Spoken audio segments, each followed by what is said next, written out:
Melanotan 2 on the list. I did not see that coming. So we've got breaking news.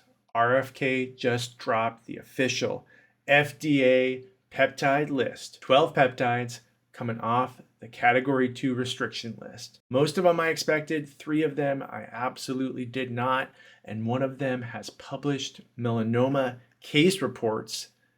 We got to talk about this. So here's the list. BPC 157, that's the headliner. Everybody wanted this one back. TB 500, GHK-Cu injections, Semax, KPV, MOTS-C, Epitalin, DSIP, Dihexa. No surprises there. Good safety profiles, massive demand, should have never been on the restricted list. Then it gets interesting. Melanotan 2, the tanning peptide itself. Published melanoma case reports, published cardiovascular adverse events. The FDA's own safety review flagged this one. So most industry analysts had it staying restricted, but it's on the list, at least RFK's list. I have a full deep dive coming up. Make sure to subscribe so you can get notification when that one comes up, and you're going to want to see it before you touch it. Butyrmorin, that is MK677. So this one's not even a peptide. It's a small molecule. It's got real insulin resistance concerns with chronic use. The fact that it's here tells you how wide they're casting the net. And LL37, so very limited human safety data, thin evidence-based. Surprised it made the cut. Now add the 5 that already came off the list in 2024. CJC 1295, ipamorelin, thymosin alpha 1, AOD 9604, Salink.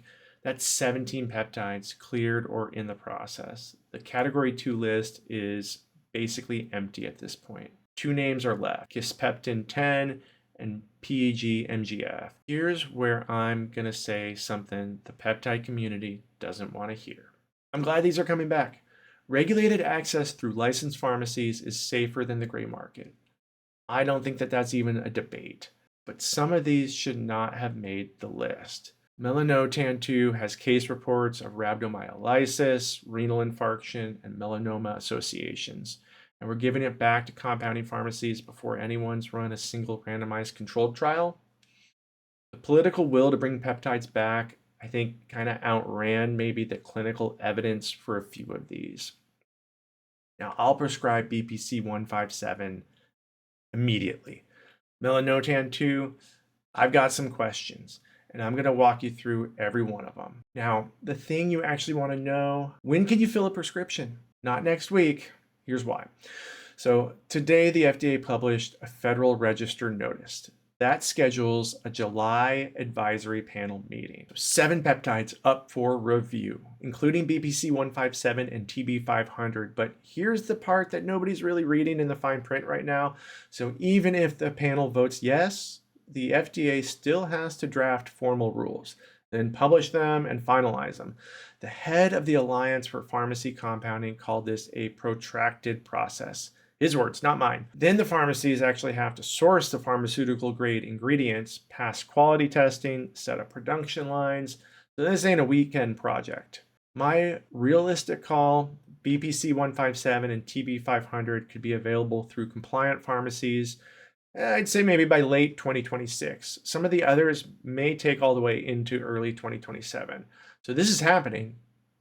It's just not happening tomorrow. Now, one thing nobody else is going to say today, and it does matter.